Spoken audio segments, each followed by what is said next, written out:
सभी प्रिय साथियों को नमस्कार, गुड मॉर्निंग, जय हिंद, जय भारत। कैसे हैं आप सब लोग? साथियों, उम्मीद करता हूं आप सब स्वस्थ हो, सब मस्त हो, सब अपनी-अपनी स्टडी में व्यस्त हो। आरडब्ल्यूए परिवार में सभी भावी थानेदारों का हार्दिक स्वागत एवं अभिनंदन है और स्वागत करने के लिए तैयार है आपका बड़ा भाई, आपका दोस्त, आपका साथी, आपका सहयोगी दीनदयाल पारीक। वेरी गुड, आ जाइएगा सभी साथी, जल्दी से आ जाओ, सेशन को कंटिन्यू करते हैं, आ जाइएगा। आ जाओ भई एक बार जल्दी से। कौन-सा टॉपिक पढ़ रहे थे? आप सभी को अच्छे से पता है कि अपने जिस टॉपिक के बारे में चर्चा कर रहे थे, वो टॉपिक था राजस्थान का अपवाह तंत्र।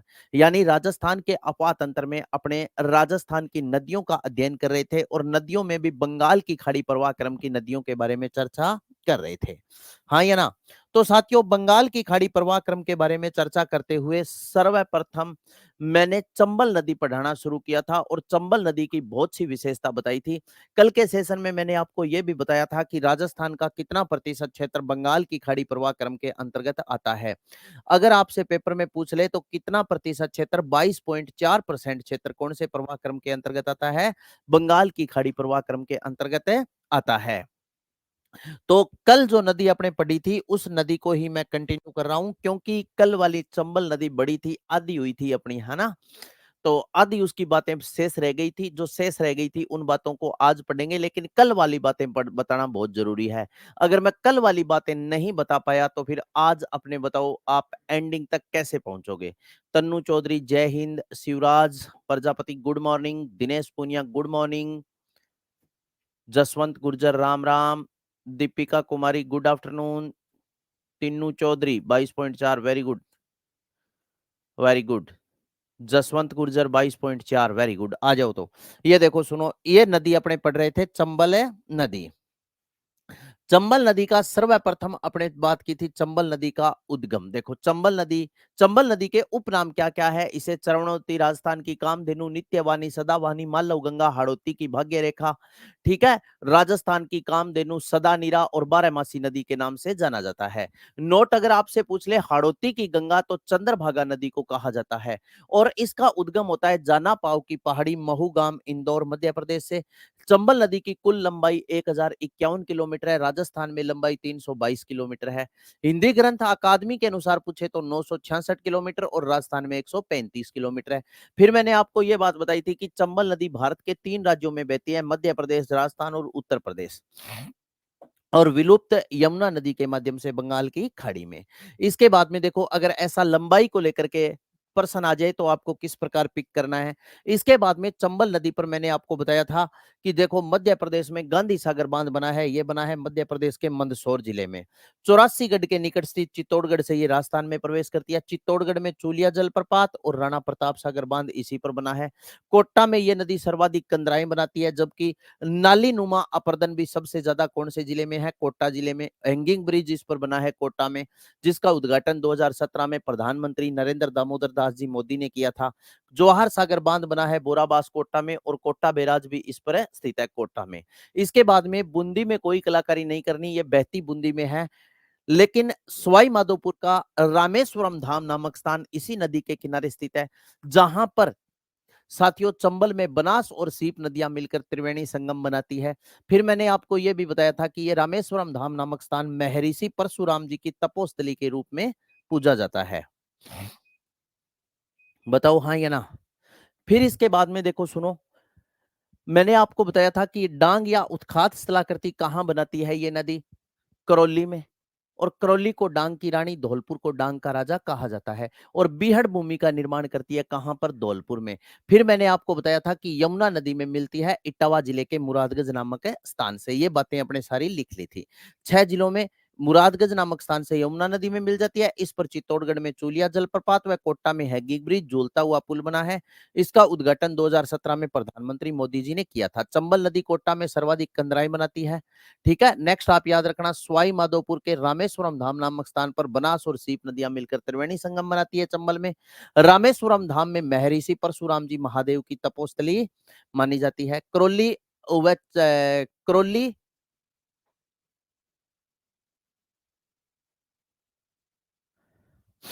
करौली में ऐसे लिखना है, करौली में चंबल नदी डांग या उत्खात स्थलाकृति का क्या करती है, निर्माण करती है। करौली में करौली में चंबल नदी डांग या उत्खात स्थलाकृति का निर्माण करती है। करौली को डांग की रानी व धौलपुर को डांग का राजा कहते हैं। करौली का डांग क्षेत्र डाकुओं की शरण स्थली माना जाता है। फिर मैंने आपको बताया था धौलपुर में चंबल नदी का अनुपजाऊ, अनुपजाऊ मतलब वो क्षेत्र जिसमें कोई भी फसल वगैरह कुछ नहीं होती, अनुपजाऊ क्षेत्र बीहड़ कहलाता है। यहां तक की सारी बातें अपने कल के सेशन में पढ़ी थी और आज मैं इस सेशन को यहीं से क्या कर रहा हूं, कंटिन्यू कर रहा हूं। नोट में एक बात आपको लिखाऊंगा कि सर्वाधिक नालीनुमा अपर्दन आपसे पूछ ले तो कहां है, कोटा में। एक बात आप याद रखना, चंबल नदी कोटा में क्या बनाती है, सर्वाधिक कंदराएं बनाती है। ये प्रश्न बहुत बार पेपर में पूछा जाता है। ये देखो यहां पर मैंने लिख भी दिया, चंबल नदी कोटा में सर्वाधिक है। हाँ,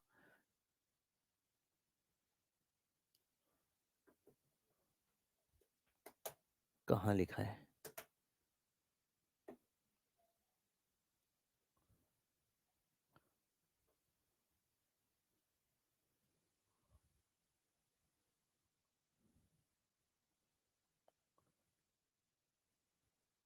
हाँ, चंबल नदी कोटा में सर्वाधिक कंदराएं बनाती है। धौलपुर में चंबल नदी का अनुपजाऊ क्षेत्र बीहड़ कहलाता है। नेक्स्ट आगे की बातें मैं यहीं लिखना स्टार्ट कर दूं।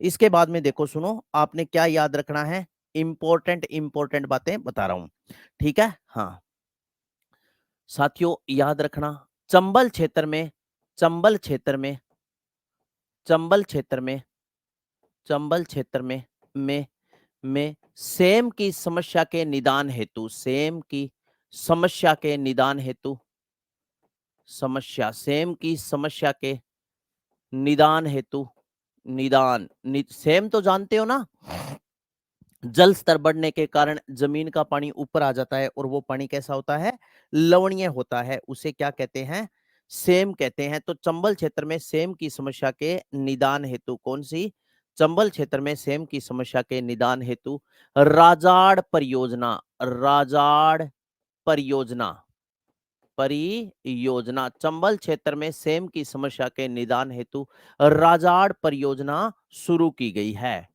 शुरू की गई है। चंबल क्षेत्र में क्या आ रही है दोस्तों, सेम, सेम का मतलब है भी जल स्तर जमीन का बढ़ गया, जमीन का क्या होता है, पानी ऊपर आता है। अरे राजस्थान हिस्ट्री की शुरू तो हो गई क्लास है,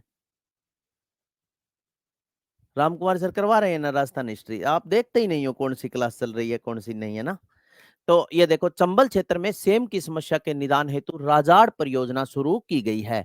कौन सी, राजाड़ परियोजना, ठीक है ना। अब जैसे आईजीएनपी क्षेत्र में हनुमानगढ़ और गंगानगर जिले में भी सेम आ रही है, तो आईजीएनपी क्षेत्र में सेम की समस्या के निदान हेतु कौन सी परियोजना शुरू की गई है, आपसे पूछ ले तो आईजीएनपी क्षेत्र में कौन सी परियोजना शुरू की गई है, इंडो डच सिंचाई परियोजना। आगे लिखो, चंबल नदी राज्य में, चंबल नदी, चंबल नदी, नदी, नदी राज्य में सर्वाधिक अवनालिका अपर्दन, चंबल नदी राज्य में सर्वाधिक अवनालिका अपर्दन करती है, सर्वाधिक अवनालिका, सर्वाधिक अवनालिका, अवनालिका चंबल नदी राज्य में सर्वाधिक अवनालिका अपर्दन करती है, अपर्दन करती है।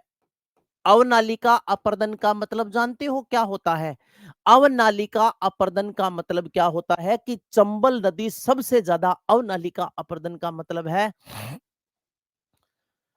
कि चंबल नदी सबसे ज्यादा अपने साथ मिट्टी लेकर के आती है, यानी मिट्टी का कटाव सबसे ज्यादा करती है, इसे बोलते हैं अवनालिका अपर्दन। अब यहां नोट लगा करके मैं लिख रहा हूं, नोट अगर आपसे पूछ ले, नोट नाली नुमा अपर्दन, नाली नुमा, नाली नुमा अपर्दन, नुमा अपर्दन सर्वाधिक, नाली नुमा अपर्दन, अपर्दन सर्वाधिक कोटा जिले में होता है। नाली नुमा अपर्दन सर्वाधिक कोटा जिले में होता है, कोटा जिले में है, कोटा जिले में है। नाली नुमा अपर्दन मतलब नालियां अलग अलग, चंबल क्षेत्र में नालियां अलग अलग, जैसे कटाव के कारण नालियां बन गई, उसे बोलते हैं नालीनुमा अपर्दन। तो नालीनुमा अपर्दन सर्वाधिक कौन से जिले में है? कोट्टा में। और चंबल नदी राज्य में सर्वाधिक क्या करती है? अवनालिका अपर्दन करती है। चंबल राजस्थान में बहने वाली क्या है? सबसे लंबी नदी है। ठीक है ना? चंबल याद रखना, चंबल नदी राजस्थान में से बहने वाली सबसे, चंबल नदी राजस्थान, चंबल नदी, नदी, नदी राजस्थान में से बहने वाली, राजस्थान में से का मतलब है राजस्थान से होकर बहती है, ये राजस्थान में से बहने वाली, बहने वाली, वाली, वाली सबसे लंबी नदी है, सबसे लंबी नदी है, लंबी नदी है। ठीक है, चंबल नदी राजस्थान में से बहने वाली सबसे लंबी नदी है। नेक्स्ट याद रखना, चंबल नदी, चंबल नदी राजस्थान और मध्य प्रदेश के साथ,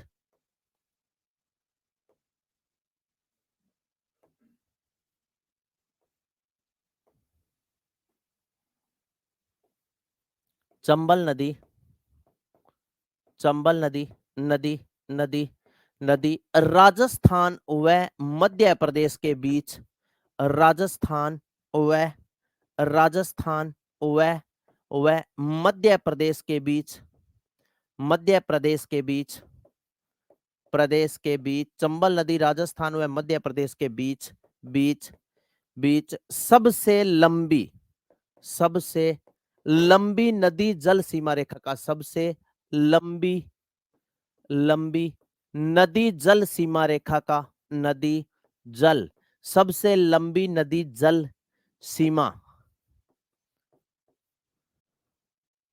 सीमा का निर्धारण करती है, निर्धारण करती है, निर्धारण करती है। चंबल नदी राजस्थान और मध्य प्रदेश के साथ सबसे लंबी नदी जल सीमा रेखा का निर्धारण करती है। ब्रैकेट में लिख लेना 252 किमी, 252 किलोमीटर लंबी नदी जल सीमा रेखा का यह निर्धारण करती है राजस्थान और मध्य प्रदेश के बीच। अब कईयों के समझ में नहीं आई कि सर सबसे लंबी नदी जल सीमा रेखा का मतलब क्या है। ये देखो, एक तो ये यहां दोनों की सीमा पर बहती है, इसके बाद में फिर देखो यहां से लेकर के और यहां तक ये दोनों राज्यों की क्या है, राजस्थान और मध्य प्रदेश की सीमा पर बहती है, इसे बोलते हैं नदी जल सीमा रेखा। ये राजस्थान और मध्य प्रदेश के साथ सबसे लंबी नदी जल सीमा रेखा का निर्धारण करती है।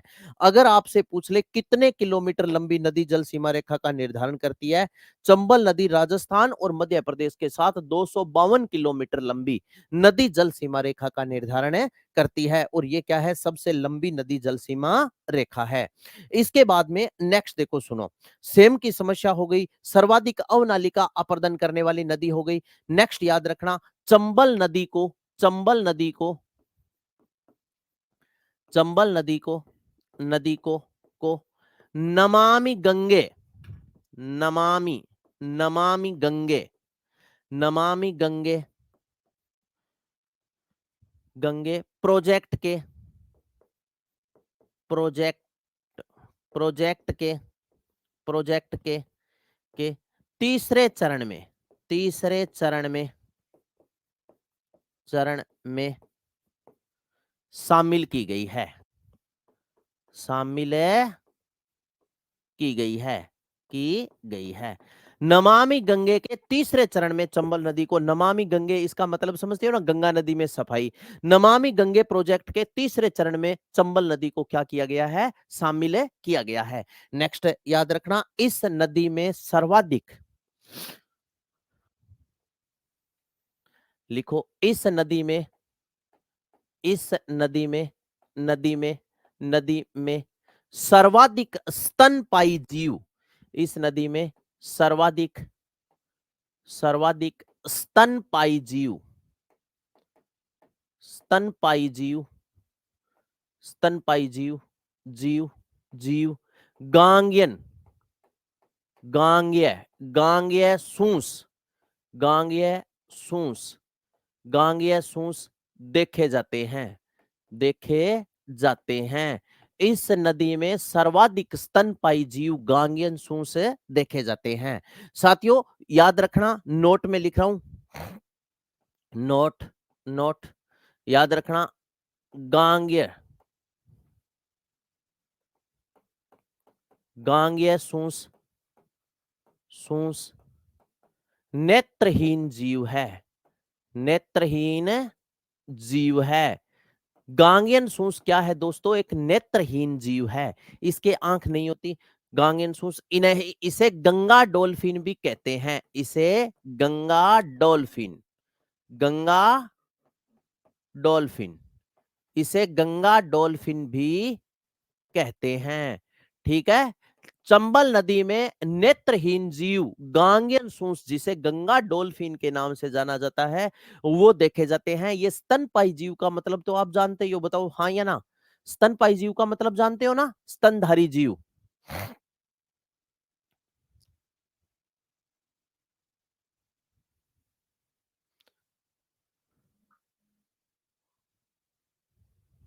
चलो, तो गांगियन सूस नेत्रहीन जीव है। नेक्स्ट आगे लिखते हैं, चंबल नदी में, चंबल नदी में, चंबल नदी में, नदी में, नदी में घड़ियाल, घड़ियाल वह वह चंबल नदी में घड़ियाल वह मगरमच्छ देखे जाते हैं, मगरमच्छ देखे जाते हैं। चंबल नदी में जाते हैं, चंबल नदी में घड़ियाल व मगरमच्छ देखे जाते हैं। ठीक है ना? चंबल नदी में सबसे ज्यादा घड़ियाल यानी मगरमच्छ इसमें सबसे ज्यादा देखे जाते हैं। नमामि गंगे प्रोजेक्ट के तीसरे चरण में इस नदी को क्या किया गया है? शामिल किया गया है। Very good. कमेंट रुक कैसे गए टेक्निकल टीम? कई देर से नहीं आ रहे।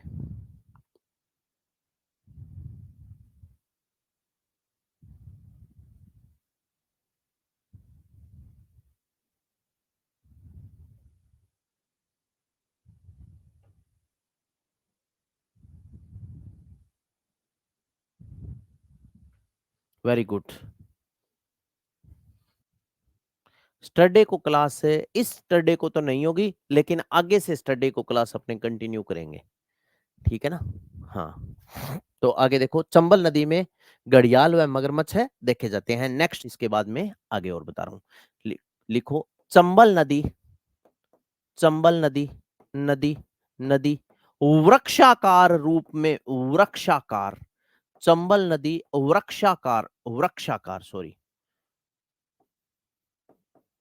वृक्षाकार रूप में, वृक्षाकार रूप में बहती है, रूप में बहती है, बहती है यानी वृक्ष के आकार, वृक्ष का आकार कैसे? जैसे मान लीजिए ये चंबल नदी है, फिर ये इसमें आके इस प्रकार क्या हो जाती है? सहायक नदियां मिल जाती है ऐसे, फिर इनमें क्या हो जाती है? इस प्रकार ऐसे सहायक नदियां मिलती है, इस प्रकार ऐसे ऐसे ऐसे ऐसे ऐसे ऐसे ऐसे ऐसे ऐसे। तो ये क्या बन गया? एक है वृक्ष बन गया।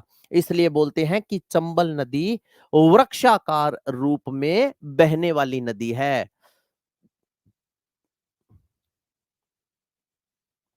हाँ, एक ही बात है। अच्छा, क्या नोट्स बना रहे हैं क्या? चलो ठीक है। स्तनपायी जीव का मतलब होता है कि वो जीव जो अपने बच्चों को दूध पिलाते हैं, उन्हें बोलते हैं। ठीक है ना?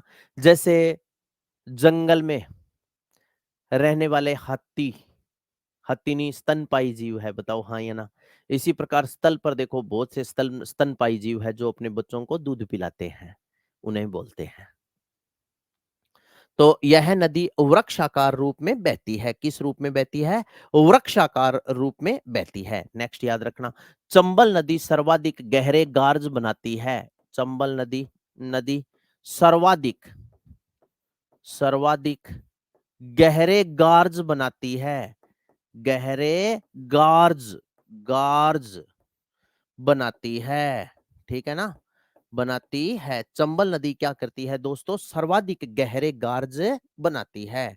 नेक्स्ट इसके बाद में एक बात हो रहेगी यार, स्तनपायी जीव हो गया, नमामि गंगे प्रोजेक्ट के तीसरे चरण में, ठीक है, होगी। हाँ ठीक है। नेक्स्ट, नेक्स्ट लिख लो। चंबल नदी, नदी वाटर सफारी हेतु, वाटर सफारी, सफारी हेतु भी जानी जाती है, जानी जाती है। वाटर सफारी हेतु भी जानी जाती है। चंबल नदी वाटर सफारी हेतु भी जानी जाती है। गार्ज क्या होती है? गार्ज होते हैं गहरे गहरे गड्ढे, जो मैंने डांग उत्खात बताया ना, इसी प्रकार ये नदी गहरे गार्ज बनाती है। गार्ज का मतलब होता है जैसे बीच में एक गहरा गड्ढा हो गया चंबल नदी में, ठीक है, उसे बनाती है, गहरे गार्ज बनाती है।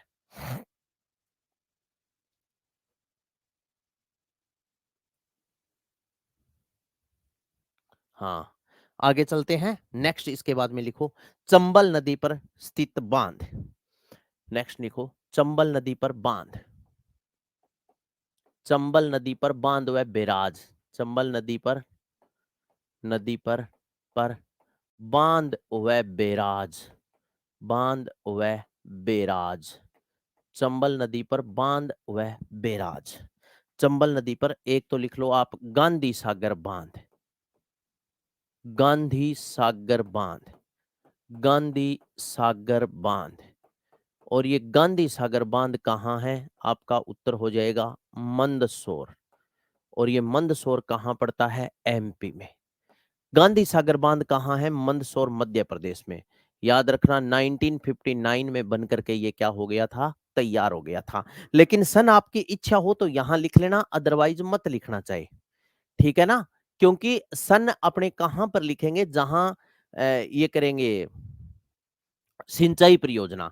सिंचाई परियोजना में जब मैं आपको चंबल नदी घाटी परियोजना करवाऊंगा, चंबल सिंचाई परियोजना, राजस्थान में वृहद सिंचाई परियोजना है ये। इसके तहत चंबल नदी पर 4 बांध बनाए गए। संपूर्ण चंबल नदी का निर्माण कार्य 3 चरणों में पूरा हुआ। चंबल परियोजना राजस्थान और मध्य प्रदेश की 50:50 की संयुक्त परियोजना है। प्रथम चरण में गांधी सागर बांध बनाया गया था 1959 में। 1960 में कोटा बैराज का निर्माण किया गया था, ठीक है ना? इसके बाद में फिर द्वितीय चरण में, फिर तृतीय चरण में, द्वितीय चरण में राणा प्रताप सागर बांध का निर्माण 1970 में किया गया था, ठीक है? और तृतीय चरण में बनाया गया था जवाहर सागर बांध, कोटा में 1972 में बन करके क्या हुआ था? वो तैयार हुआ था, ठीक है? एकमात्र बैराज है जो सिंचाई हेतु उपयोगी है, कोटा बैराज। अन्य तीनों बांध जल भंडारण और विद्युत उत्पादन हेतु ही उपयोगी है। कोटा बैराज से राजस्थान में जो सिंचाई होती है वो कोटा बूंदी 12 जिलों में होती है, वैसे राजस्थान और मध्य प्रदेश में होती है। कोटा बैराज से 2 मुख्य नहरें निकाली गई है, दाई और बाई, ठीक है? अब जो मध्य प्रदेश में जाने वाली दायां किनारा मुख्य नहर है, उससे 8 लिफ्ट नहरें निकाली गई है, जालीपुरा, दिगोद, अंता, अंता माइनर, सोरखंड, गणेशगढ़, कंचारी, इस प्रकार। ये सारी बातें कहाँ होगी? अब अपने ये चंबल नदी घाटी परियोजना यानी चंबल सिंचाई परियोजना में होगी। अभी अपने चंबल नदी की बातें पढ़ रहे हैं, ठीक है? समझे मेरी बात? तो गांधी सागर बांध मंदसौर मध्य प्रदेश। दूसरा आप याद रख लेना साथियों, राणा प्रताप सागर बांध, प्रताप सागर बांध, सागर है बांध। राणा प्रताप सागर बांध कहां है? तो आपका उत्तर होगा रावत भाटा में है, रावत भाटा। और ये रावत भाटा कहां पड़ता है? चित्तौड़गढ़, चित्तौड़गढ़, रावत भाटा चित्तौड़गढ़। ये 1970 में बनकर के क्या हुआ था? तैयार हुआ था, 1970, 1970 में। इसके बाद में नंबर 3 पर आप लिखो जवाहर सागर बांध, जवाहर सागर बांध, सागर है बांध, जवाहर सागर बांध ये कहां है? आपका उत्तर हो जाएगा बोराबास। और ये बोराबास कहां पड़ता है? बोराबास कोटा। जवाहर सागर बांध बोराबास कोटा में 1972 को बनकर के क्या हुआ था? तैयार हुआ था। नंबर 4 पर अपने लिखते हैं कोटा बैराज, कोटा बैराज। अगर आपसे पूछ ले कोटा बैराज है कहां, तो आपका उत्तर होगा कोटा बैराज कोटा में है, 1970 में बनकर के क्या हुआ? तैयार, ठीक है? अब इसमें कोटा बैराज में ये बात भी मैं नहीं लिखूंगा कि एकमात्र चंबल नदी पर स्थित ये बैराज एकमात्र ऐसा है जिससे सिंचाई होती है, अन्य तीनों मान जल भंडारण और विद्युत उत्पादन हेतु ही उपयोगी है। ये बात अपने कहां लिखेंगे? सिंचाई परियोजना में लिखेंगे। समझ गए मेरी बात? अब आगे पढ़ते हैं, चंबल की सहायक नदियां। नेक्स्ट आप लिख लो, चंबल की सहायक नदियां। चंबल की सहायक नदियां कौन कौन सी है? चलो भाई, चंबल की सहायक नदियां, चंबल की सहायक नदियां, चंबल की सहायक नदियां। चंबल की सहायक नदी कौन कौन सी है? तो चंबल की सहायक नदी में लिखो बनास, काली सिंध, बनास, काली सिंध, बनास, काली सिंध, पार्वती, परवन, पार्वती, परवन, परवन, आहू, आहू। आहू वैसे काली सिंध की सहायक है, लेकिन काली सिंध फिर किसकी सहायक हो गई? चंबल की। बनास, काली सिंध, पार्वती, परवन, आहू, चाकण, चंद्रभागा, चाकण, चाकण, चंद्रभागा, चंद्रभागा, चंद्रभागा, सीप, सीप, कुराल, मेज, निमाज, निमाज, घोड़ा पछाड़, घोड़ा पछाड़, आलनिया। ठीक है, बनास, काली सिंध, पार्वती, परवन, आहू, चाकण, चंद्रभागा, सीप, कुराल, मेज, निमाज, घोड़ा पछाड़, आलनिया, आलनिया, आलनिया। इसके बाद में छोटी काली सिंध, छोटी काली सिंध। ठीक है, छोटी काली सिंध। इसके बाद में लिख लो काली सिल, काली सिल, काली सिल। ठीक है, चंबल नदी की ये क्या है? सहायक नदियां हैं। ठीक है,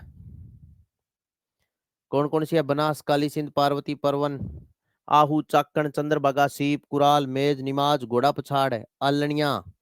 ठीक है, हाँ। एक और लिखना चाहो तो और लिख लीजिए, जैसे ब्राह्मणी नदी का नाम भी आपने सुना है।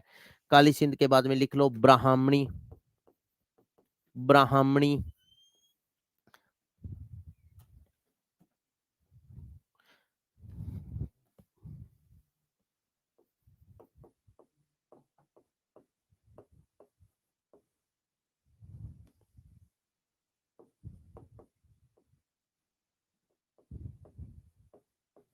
ब्राह्मणी, ये सारी की सारी क्या है? चंबल की सहायक नदी है।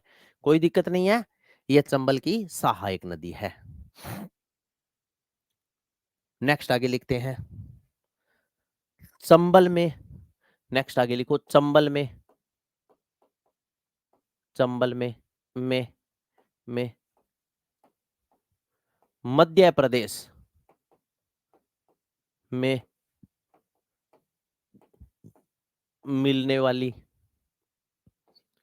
वाली नदियां। चंबल में मध्य प्रदेश में मिलने वाली नदियां, एक तो लिख लो सिवान, सिवान, दूसरी लिखो रेतम, और तीसरी लिखो सिप्रा। चंबल नदी में मध्य प्रदेश में मिलने वाली नदी है सिवान, रेतम और सिप्रा। सिवान, रेतम, रेतम, सिप्रा। नेक्स्ट लिखते हैं, चंबल की सबसे लंबी सहायक नदी, चंबल की सबसे लंबी सहायक नदी कौन सी है? बताओ जल्दी से। सबसे लंबी सहायक नदी, सहायक नदी। चंबल की सबसे लंबी सहायक नदी कौन सी है? तो आपका उत्तर हो जाएगा, सबसे लंबी सहायक नदी कौन सी है? बनास है। चंबल की सबसे लंबी सहायक नदी कौन सी है? तो बनास नदी है। समझ गए? जैसे लूणी की सबसे लंबी सहायक नदी अपने पढ़ी थी, कौन सी? जवाई नदी। और ये क्या है? चंबल की सबसे लंबी। जैसे गंगा की सबसे लंबी सहायक नदी कौन सी है? यमुना। तो यह है चंबल की सबसे लंबी सहायक है नदी कौन सी है? बनास नदी। ठीक है, हाँ। आगे लिखते हैं, चंबल पर त्रिवेणी संगम, चंबल नदी पर, चंबल नदी पर, नदी पर त्रिवेणी त्रिवेणी संगम। चंबल नदी पर त्रिवेणी संगम कितने हैं? तो आपका उत्तर हो जाएगा 1। वो कौन सा है? चंबल बनास सीप। चंबल बनास सीप। सीप चंबल बनास सीप ये कहाँ है? रामेश्वरम धाम। रामेश्वरम धाम। रामेश्वरम धाम। और ये रामेश्वरम धाम कहाँ पड़ता है? आपका उत्तर होगा सवाई माधोपुर। सवाई माधोपुर में। माधोपुर चंबल में देखो सुनो, त्रिवेणी संगम है, चंबल बनास सीप। चंबल में बनास और सीप नदियां मिलकर त्रिवेणी संगम बनाती है। रामेश्वरम धाम सवाई माधोपुर में। ठीक है, सर्वाधिक त्रिवेणी संगम बनास नदी पर है, 3 त्रिवेणी संगम है। तो यह है चंबल में सर्वप्रथम राज्य में मिलने वाली, सबसे पहले राजस्थान में मिलने वाली नदी कौन सी है? तो छोटी काली सिंध है। चंबल में राज्य में सबसे पहले मिलने वाली नदी कौन सी है? छोटी काली सिंध नदी है, जो चंबल की एक सहायक नदी है। सर्वप्रथम चित्तौड़गढ़ में चंबल नदी में मिल जाए सबों पहला। तो ये सारी की सारी विशेषता मैंने चंबल नदी की बताई। अब बताओ, चंबल नदी की इतनी विशेषता आपने कोई एक किताब में या एक गाइड में पढ़ा है क्या? अरे वाह वाह, अलग है, वो अलग है। तीनू चौधरी वो अलग है। सिप्रा, हाँ समझ गए। कैमल सफारी क्या है? बताओ अमित जी, आप बताओ कैमल सफारी का मतलब क्या है?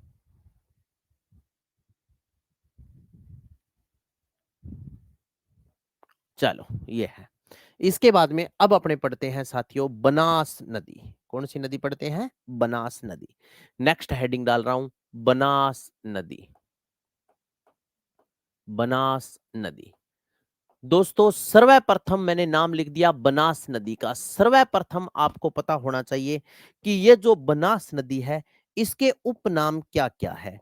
बनास नदी को किन किन उपनामों से जाना जाता है? अगर आपसे सीधा ही पूछ ले कि बनास नदी के उपनाम क्या क्या है, तो बनास नदी के उपनाम सर्वप्रथम अपने पढ़ेंगे उपनाम। उपनाम। उपनाम। बनास नदी को बोलते हैं दोस्तों वन की आशा।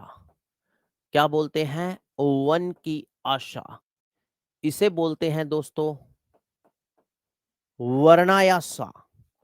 वर्णायाशा, वन की आशा, वर्णायाशा। इसे बोलते हैं विशिष्टि नदी। विशिष्टि नदी। ये सारे के सारे नाम हैं बनास नदी के। बनास नदी को वन की आशा, वर्णायासा और विशिष्टि नदी के नाम से जाना जाता है। ठीक है, हाँ।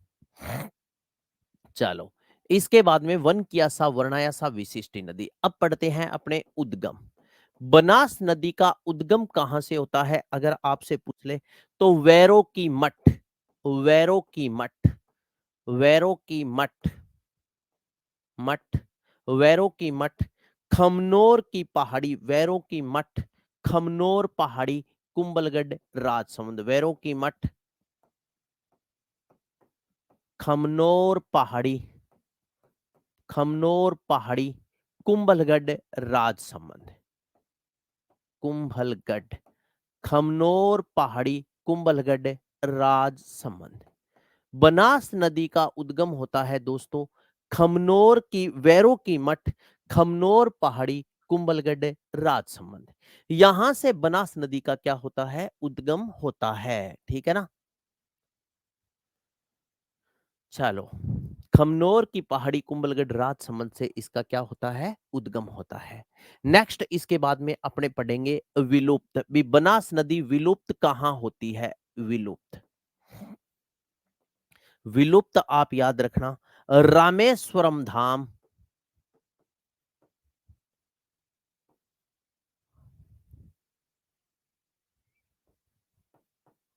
रामेश्वरम धाम, धाम, धाम सवाई माधोपुर से, सवाई माधोपुर से। रामेश्वरम धाम सवाई माधोपुर से चंबल नदी में। रामेश्वरम धाम सवाई माधोपुर से ये चंबल नदी में विलुप्त हो जाती है। और चंबल नदी आपको पता ही है यमुना नदी के माध्यम से कहां जाती है, बंगाल की खाड़ी में गिरती है। तो ये भी नदी हो गई बंगाल की खाड़ी प्रवाह क्रम की नदी। नेक्स्ट इसके बाद में लिखेंगे कुल लंबाई। कुल लंबाई, इसकी कुल लंबाई कितनी है आपसे पूछ ले तो कुल लंबाई आप याद रखना 512 kilometre. Kilometre 512 kilometre, 512 kilometre. Next एक बात लिख रहा हूं, पूर्ण रूप से राजस्थान में बहने वाली, यहां आगे लिख देता हूं, पूर्ण रूप से राजस्थान में बहने वाली सबसे लंबी नदी, पूर्ण रूपेण, पूर्ण रूप से से से राजस्थान में बहने वाली, पूर्ण रूप से राजस्थान में बहने वाली पूर्ण रूप से राजस्थान में बहने वाली सबसे लंबी नदी, सबसे लंबी नदी, लंबी नदी, लंबी नदी, नदी बनास है, बनास है। पूर्ण रूप से राजस्थान में बहने वाली सबसे लंबी नदी बनास है। बनास नदी क्या है दोस्तों, पूर्ण रूपेण जितना भी बहाव है वो सारा का सारा राजस्थान में है, इसलिए बोलते हैं पूर्ण रूप से राजस्थान में बहने वाली ये सबसे लंबी नदी है। और पूर्ण रूप से राजस्थान में बहने वाली सबसे लंबी नदी कौन सी है, बनास नदी है। नेक्स्ट नोट लगा करके एक बात और लिख रहा हूं, अगर आपसे पूछ ले, यहां पर मैंने लगाया नोट, नोट आपका मन करे उतने का लगा लेना, चाहे 500 पुरानियों लगा लियो। तो नोट लगा करके क्या बात लिख रहा हूं, नोट, हिंदी ग्रंथ अकादमी के अनुसार, हिंदी ग्रंथ अकादमी के अनुसार, अकादमी के अनुसार, अकादमी के अनुसार, अनुसार, अनुसार, अनुसार चंबल नदी की कुल लंबाई, सॉरी, बनास नदी की कुल लंबाई, बनास नदी की, बनास नदी की, नदी की, नदी की कुल लंबाई, कुल लंबाई, बनास नदी की कुल लंबाई, लंबाई, लंबाई 480 किलोमीटर है, 480 किलोमीटर है, किलोमीटर है। ठीक है ना, क्या याद रखना है मेरे दोस्त, याद रखना आप हिंदी ग्रंथ अकादमी के अनुसार बनास नदी की कुल लंबाई कितनी है, 480 किलोमीटर है। ठीक है ना, हाँ, कुल लंबाई कितनी है, 480 किलोमीटर। ये 480 किलोमीटर लंबी नदी है कौन सी, बनास नदी। हिंदी ग्रंथ अकादमी कहती है, जबकि आंकड़ों के अनुसार जो नदियों के आंकड़े आए थे उसमें इसकी लंबाई 512 किलोमीटर बता रखी है। अब वही सेम कहानी, अगर 512 और 480 दोनों ऑप्शन में हो तो प्राथमिकता किसको दोगे? अगर आप बताओ अब मुझे कमेंट करके कि 480 और 512 दोनों आपको लिखे हुए मिले तो आप क्या उत्तर करोगे, जल्दी से बता दे। ठीक है, चलो अब अपने क्या करते हैं, एक बार इस नदी को मैप पर समझने की कोशिश करते हैं। एक बार मैप पर आप समझ लीजिए, उसके बाद में फिर मैं सारी बातें नोट आउट करूंगा। आपको पता ही है भी पढ़ेंगे तो अपने मैप पर जरूर पढ़ेंगे, मैप के बगैर मजा नहीं आता दोस्त। तो मैप को थोड़ा सा क्रॉप कर लेंगे अपने, क्योंकि अब मैप की ज्यादा जरूरत पड़ेगी। राज संबंध तक के मैप की अपने को आवश्यकता पड़ेगी, चित्तौड़गढ़ तक की आवश्यकता पड़ेगी, इधर धौलपुर तक की आवश्यकता पड़ेगी, अजमेर तक की आवश्यकता मान लेते हैं भी पड़ जाएगी। ठीक है, तो यहाँ इतना मैप है सफिशिएंट है। तो आ जाइए, अब आप देखिए ध्यान पूर्वक, कौन सी नदी के बारे में अपने चर्चा कर रहे हैं, बनास नदी के बारे में। तो सर्वप्रथम दोस्त आपको इस बात का तो पता लग गया होगा कि अब मैं एक नदी आपके सामने पेश करने जा रहा हूं। आप मुझे जल्दी से यह बता दें कि यह नदी कौन सी है। ठीक है ना, मैंने यहां से इस प्रकार ऐसे बहते हुए एक नदी बना दी। आप जल्दी से मुझे ये बता दें कि ये नदी कौन सी है। इस नदी के बारे में तो आप अच्छी तरह जानते ही हो, जो अभी अपने पढ़ के आए हैं, 2 दिन में पूरी की है। ये नदी कौन सी है? ये है चंबल नदी। राजस्थान ज्योग्राफी आपके नोट्स इनफ है या और कुछ पढ़े? ये बात आप मेरे को डेली डेली मत पूछा करो। मैंने आपको बहुत बार बता दी साथियों, ये बात आप मेरे से डेली डेली मत पूछा करो भाई। हाँ, 480 करना है। वेरी गुड है, वेरी गुड। हाँ, मजा आ गया भाई। ये चंबल रिवर है, बनास है क्या? ऐसे ही कमेंट कर रहे हो, बनास। हाँ, चंबल नदी है ये। ठीक है ना? मैंने आपसे कहा है कि अगर आपका कुछ और पढ़ने का मन है, मैं किसी को ये नहीं कहता भी आप इतना ही पढ़ लो। मैं इतना जरूर कहूंगा कि प्रश्न है, लगभग क्वेश्चन आपको मिल जाएंगे। 100% का मैं भी नहीं कहूंगा। लेकिन ये बात एक और है साथियों, अगर इससे बाहर अगर प्रश्न आते हैं ना, तो वो प्रश्न आपको भी नहीं आएंगे, किसी और को भी नहीं आएंगे। अगर फिर भी आपकी इच्छा है तो आप हिंदी ग्रंथ अकादमी की किताबें, हिंदी ग्रंथ अकादमी की राजस्थान भूगोल की किताब डॉक्टर एच.एम. हरिमोहन जी सक्सेना की आती है, वो पढ़ लीजिए। हिंदी ग्रंथ अकादमी की किताब हिस्ट्री की आती है, वो पढ़ लो। हिंदी ग्रंथ अकादमी की किताब कल्चर की आती है, वो पढ़ लीजिए। ठीक है ना? हाँ। अब डेली डेली मत पूछा करो यार। आप डेली डेली जब पूछते हो तो बताओ, एक ही प्रश्न का मैं क्या उत्तर दूं आपको डेली डेली? समझे मेरी बात? हम्म।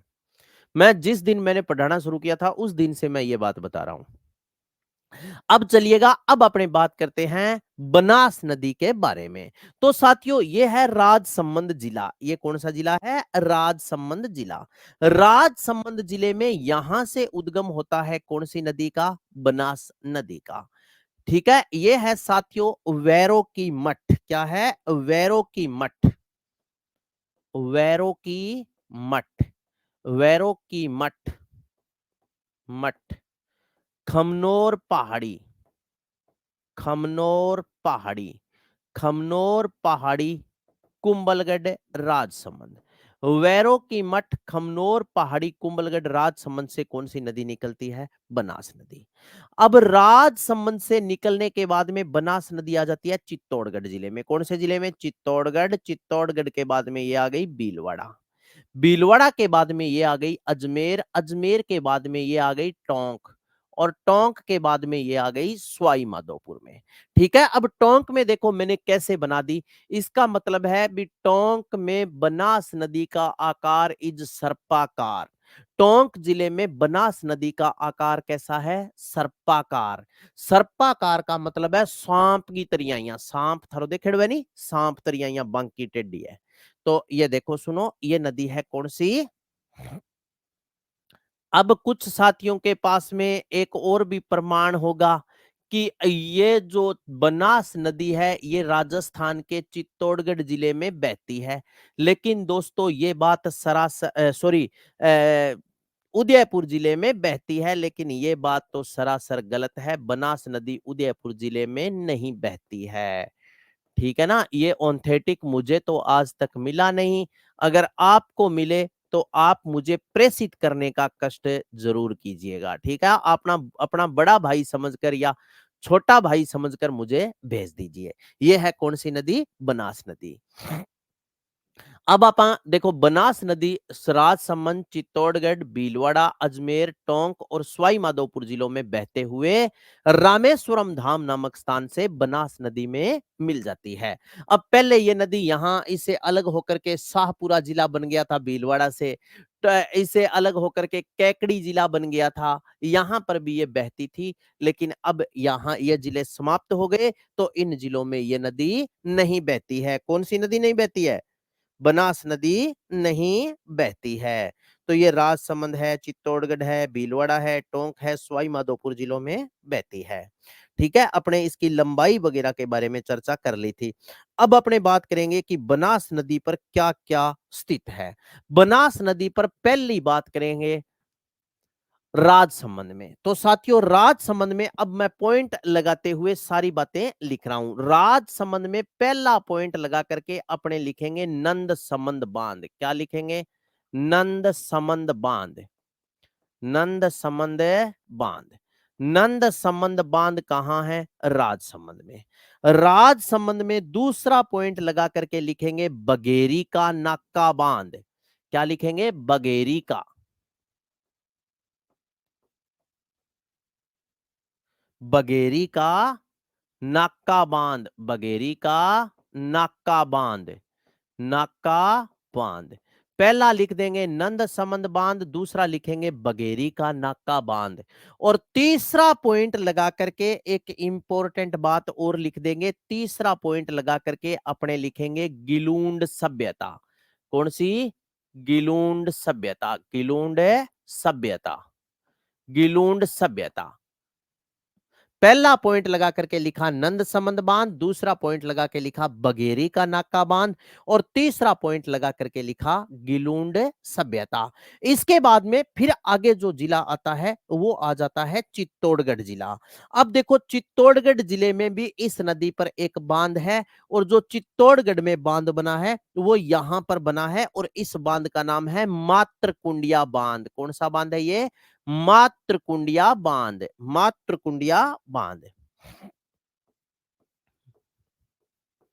मातृकुंडिया बांध।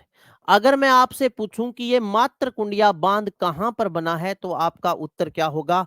ये मातृकुंडिया बांध बना हुआ है चित्तौड़गढ़ में। अब इसके बाद में भीलवाड़ा में एक पॉइंट लगाना है, इंपॉर्टेंट पॉइंट है ये बहुत ही। यहां यहां पर क्या होता है? बनास में डाई और खारी नदियां मिलकर, बनास में सॉरी, बनास में बेड़च और मेनाल नदियां मिलकर, बनास बेड़च, बेड़च मेनाल का त्रिवेणी संगम, मेनाल का त्रिवेणी संगम, त्रिवेणी, त्रिवेणी,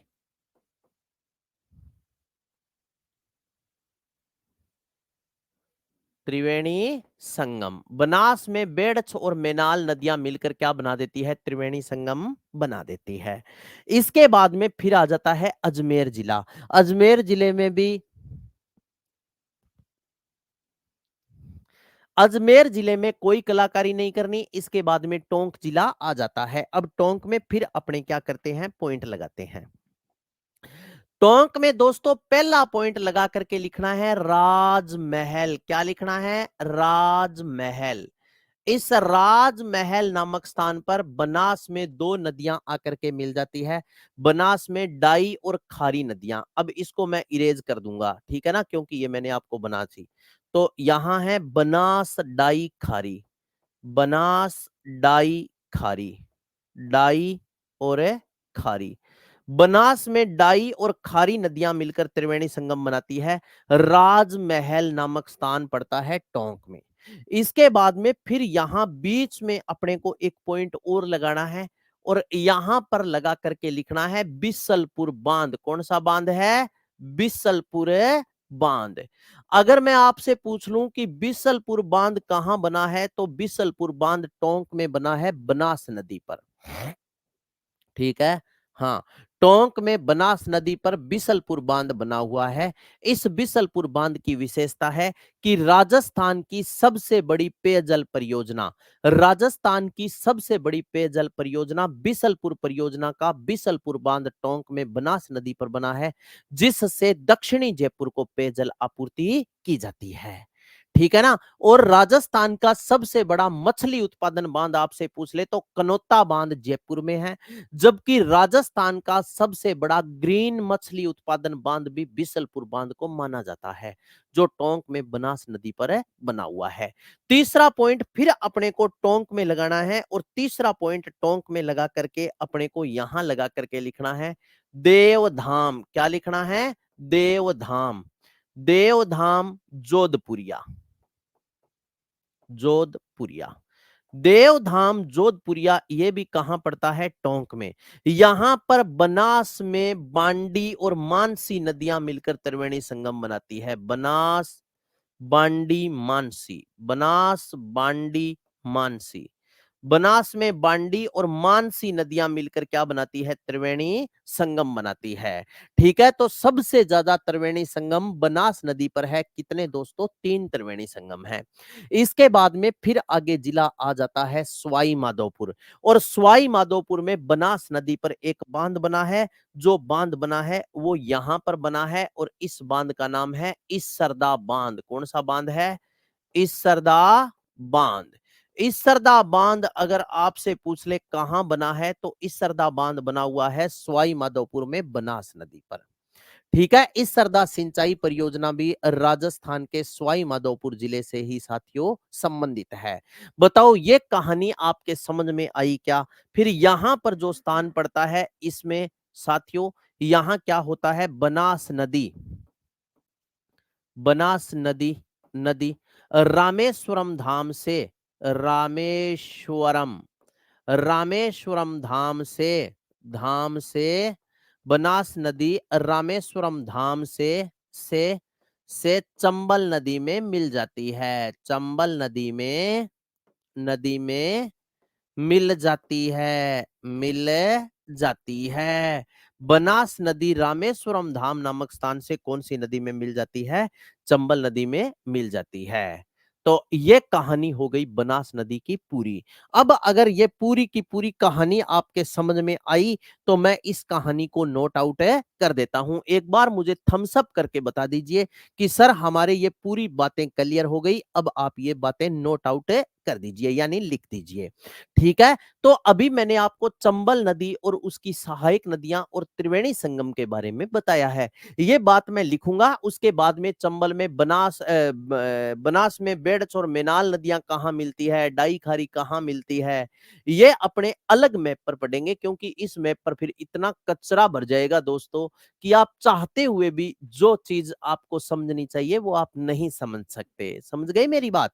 तो अब आगे देखो, इतनी बातें मैंने लिख दी। आगे लिखते हैं चंबल नदी, चंबल नदी राजस्थान के, सॉरी बनास नदी, बनास नदी राजस्थान के, बनास नदी।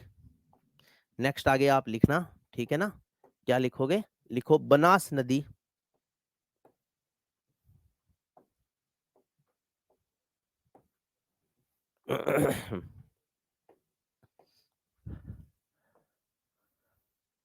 बनास नदी राज्य के, बनास नदी, बनास नदी, नदी, नदी राज्य के, राज्य के, राज्य के, राज्य के, राज्य के, पहला ही जिला है राज्य के, राजसमंद, राजसमंद, राजसमंद, चित्तौड़गढ़, राजसमंद, चित्तौड़गढ़, भीलवाड़ा, भीलवाड़ा, अजमेर, अजमेर, अजमेर, अजमेर, टोंक व अजमेर, टोंक, टोंक व सवाई माधोपुर जिलों में बहते हुए, व सवाई माधोपुर, सवाई माधोपुर, माधोपुर जिलों में बहते हुए, जिलों में बहते हुए, बहते हुए, हुए, हुए रामेश्वरम धाम नामक स्थान से बहते हुए, रामेश्वरम, रामेश्वरम धाम से बनास नदी में मिल जाती है। रामेश्वरम धाम से, धाम से बनास नदी में मिल जाती है। सॉरी, चंबल नदी में मिल जाती है। चंबल नदी में मिल जाती है। चंबल नदी में मिलती है। चंबल नदी में मिलती है। ठीक है ना? चंबल नदी में मिलती है। कौन सी नदी? बनास नदी। यार एक बात चंबल नदी की रह गई, वो आप चंबल नदी में नोट कर लीजिए। ठीक है ना? मैं लिख रहा हूं, आप भी नोट कर लेना यार। लिखो, चंबल नदी का वर्णन कालिदास के ग्रंथ मेघदूत में किया गया है। यहां लिख रहा हूं, चंबल नदी का वर्णन, चंबल नदी का वर्णन, नदी का वर्णन, चंबल नदी का वर्णन, वर्णन कालिदास के ग्रंथ मेघदूत में, कालिदास ने मेघदूत में, मेघदूत, मेघदूत में किया है। चंबल नदी का वर्णन कालिदास ने मेघदूत में किया है। ठीक है, ये बात भी लिख लेना। जल्दी देखते हैं। तो चंबल नदी का वर्णन कालिदास ने मेघदूत में किया है। ये चंबल में लिख लेना यार, एक आधी छोटी सी बात स्लिप हो गई। ठीक है, चंबल नदी में मिलती है। नेक्स्ट इसके बाद में देखो, अब अपने बात करते हैं कि इस चंबल नदी की क्या क्या विशेषता है। ठीक है ना। अब इसके बाद में देखो, सुनो, ये जो चंबल नदी है, इस चंबल बेसिन में साथियों कुछ टिल्ले नुमा भाग पाया जाता है। बहुत इंपॉर्टेंट पर्सन है। चंबल बनास बेसिन में कुछ टिल्ले नुमा भाग पाया जाता है, जिन्हें पिंड माट के मैदान के नाम से जाना जाता है। और बनास नदी के उत्तरी भाग को करौली मालपुरा का मैदान भी कहते हैं। दोनों बात बहुत ही इंपॉर्टेंट है, इसलिए इन बातों को मैं सबसे पहले लिख रहा हूं। लिखो, लिखेगा, लिखो।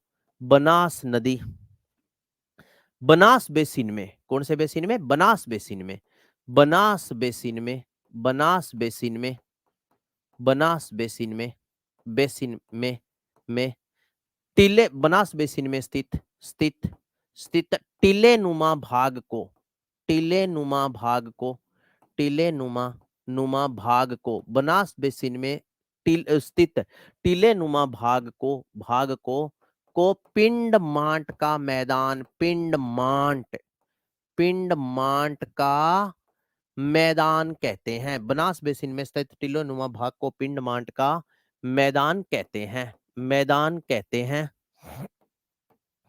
हैं। जबकि बनास बेसिन के उत्तर पूर्वी भाग को, जबकि बनास बेसिन के, बनास बेसिन बेसिन के के उत्तर पूर्वी भाग में, उत्तर पूर्वी भाग, पूर्वी भाग, भाग को भाग को को करौली मालपुरा का मैदान कहा जाता है। करौली, करौली मालपुरा, करौली मालपुरा, करौली, करौली जिला है, मालपुरा टोंक में पड़ता है। करौली मालपुरा का मैदान कहते हैं, मैदान कहते हैं। बहुत इंपॉर्टेंट बात है, ये सीधा प्रश्न पूछा जाता है कि करौली मालपुरा का मैदान स्थित है तो बनास बेसिन के उत्तरी भाग में। हाँ, बनास बेसिन के उत्तर पूर्वी भाग को करौली मालपुरा का मैदान कहा जाता है। ठीक है ना। हाँ, राजस्थान में खेती तो अच्छी होती है, कौन कहता है बुरी होती है? अच्छी खेती होती है वहाँ। हमारा एरिया खूब सिंचित है, ऐसी बात नहीं है, बढ़िया सिंचाई होती है, बढ़िया। हम सभी फसलों का उत्पादन लेते हैं, जैसे गेहूं, जौ, चना, सरसों, गन्ना, मूंगफली। दक्षिणी राजस्थान में औषधीय मेहतों की फसल अफीम, अफीम की खेती, मसाले सबसे ज्यादा होते हैं। राजस्थान में सभी खेती होती है।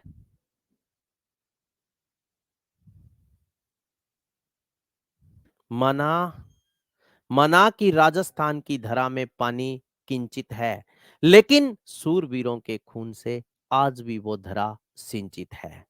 यहां दूध का कर्ज चुकाया मानुस की बोटी बोटी ने, अकबर तक को धूल चटा दी यहां घास की रोटी ने, यहां घास की रोटी ने।